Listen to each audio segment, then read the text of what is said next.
Canada के अंदर अगर आप इंटरेस्टेड हैं फूड बिजनेस के अंदर तो ये वीडियो आपके लिए है, राइट।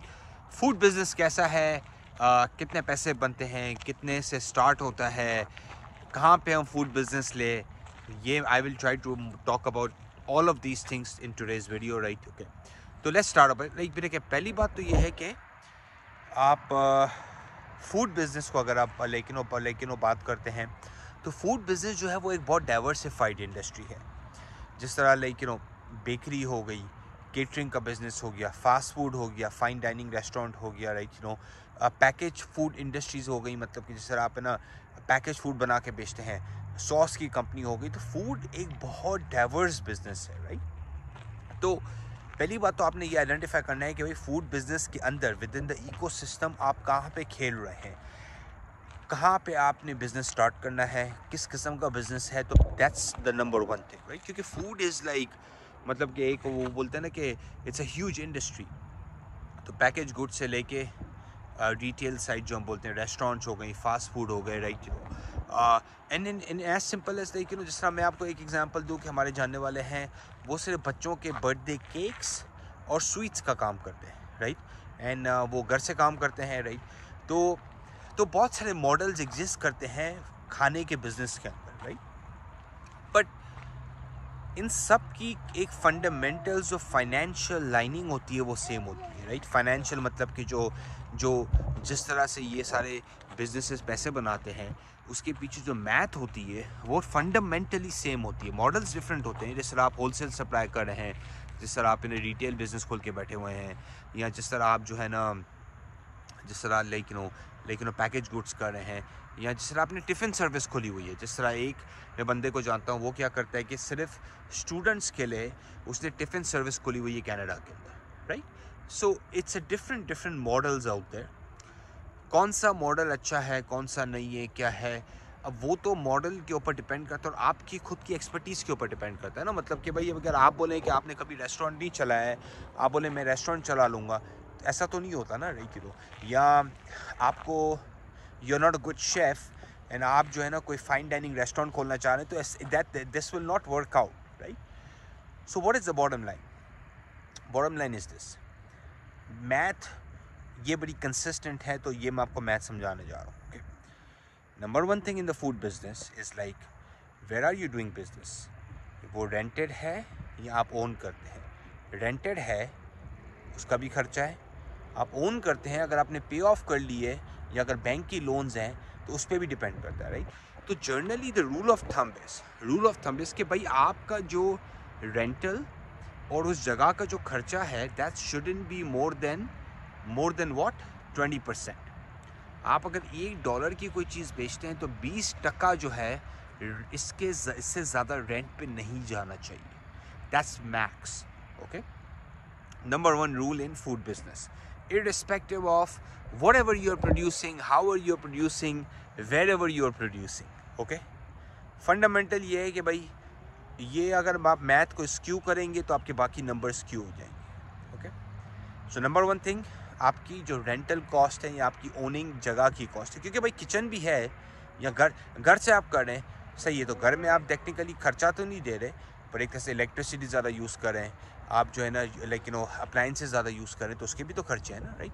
तो you have to fundamentally built in your occupancy, your rental और your owning cost, number one thing, and that shouldn't cross more than 20%, okay. Second thing, right, food cost, right. Food cost जो rule of thumb होता है वो that shouldn't cross more than 25 to 28%, okay. किसी business के अंदर food cost कम होती है, किसी बिजनेस के अंदर फूड कॉस्ट थोड़ी ज़्यादा होती है, बट वेरिएंस ही है जो मैंने आपको बता दी, ओके। अच्छा, थर्ड आती है भाई लेबर कॉस्ट, राइट।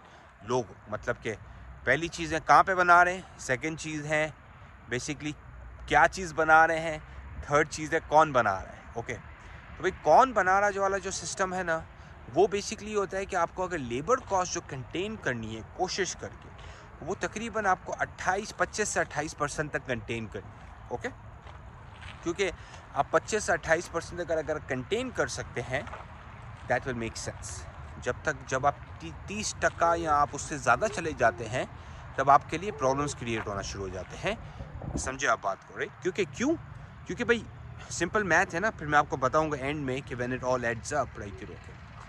तो आपने अपने लोगों की कॉस्ट निकाल ली, ह्यूमन कैपिटल की कॉस्ट निकाल ली, आपने जो है ना जगह की रेंटल या ऑक्यूपेंसी की कॉस्ट निकाल ली, and third thing you took out is the food cost which is the product cost. Okay, now taking all of these three things out, जब आपने एक ही चीज़ निकाल ली तो मैथ क्या बन रहा है? तो भाई मैथ बनता है तकरीबन 20% के करीब।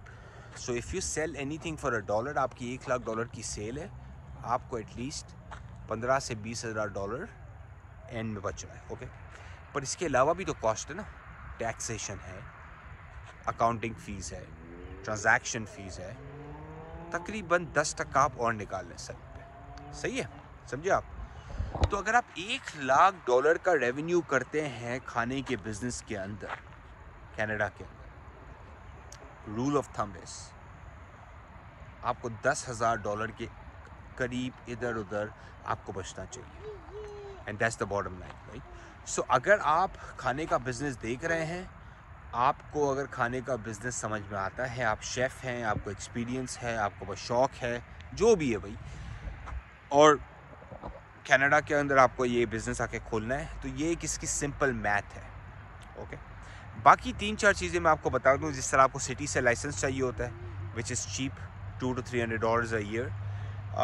हेल्थ इंस्पेक्टर विज़िट करता है, आपको मेक श्योर करना है कि भाई नेट पहनी हुई है, हाथ में ग्लव्स हैं, आप वही अपने मतलब कि गंदगी आप नहीं रख सकते यहाँ पे, खाने में हो ही नहीं सकता। अगर आप रखेंगे तो आपका खाना बिज़नेस बंद हो जाएगा, सिंपल एज दैट, राइट। सो खाने के बिज़नेस में ये कुछ लॉज आपको फॉलो करने पड़ेंगे। ओके, अदर देन दैट बाकी सप्लाई चेन आप जिससे भी बाई करें, कैनेडियन गवर्नमेंट डिपेंड, वो नहीं बोलती है भाई आपका रेस्टोरेंट है आप इससे बाई करें उससे बाई करें, ये आपकी मर्ज़ी है भाई। और या आई थिंक ये एक ओवरऑल खाने की बिज़नेस की लैंडस्केप है, राइट। अच्छा, पैकेजिंग इंडस्ट्री के अराउंड अगर आप एक्सपोर्ट करते हैं खाने का, लेट्स से कि अगर आप कोई सॉस बना रहे हैं, आप एक्सपोर्ट करना चाह रहे हैं, कैनेडियन गवर्नमेंट आपको बहुत सपोर्ट करती है, क्योंकि भाई आप एक्सपोर्टर बन गए ना भाई। अब जब आप एक्सपोर्टर बन गए तो आप ज़्यादा से ज़्यादा डॉलर उनके लिए लेकर आते हैं, राइट। तो भाई देखें, अगर ये वीडियो किसी को आपको अच्छी लगी, किसी के लिए आप अगर समझते हैं उसके उसके साथ आप शेयर कर सकते हैं, तो please share it with them. I will be happy if you do that. Thank you so much. Like करें, शेयर करें, सब्सक्राइब करें, राइट। अगर आपको कोई क्वेश्चन है इमिग्रेशन के अराउंड, या कैनेडा आने के अराउंड, स्टडी परमिट पे, स्टूडेंट वीज़ा पे, किसी भी चीज़ के अराउंड क्वेश्चन कीजिए, रीच आउट कीजिए, right. Okay, that's what we do. हम हेल्प करते हैं, प्रॉपर काम करते हैं, लिजिट काम करते हैं, कनाडा से करते हैं, and I am from Ali from Logic, right. तो अगर आपको कोई भी क्वेश्चन हो तो reach out to me, I will be happy to answer. Take care.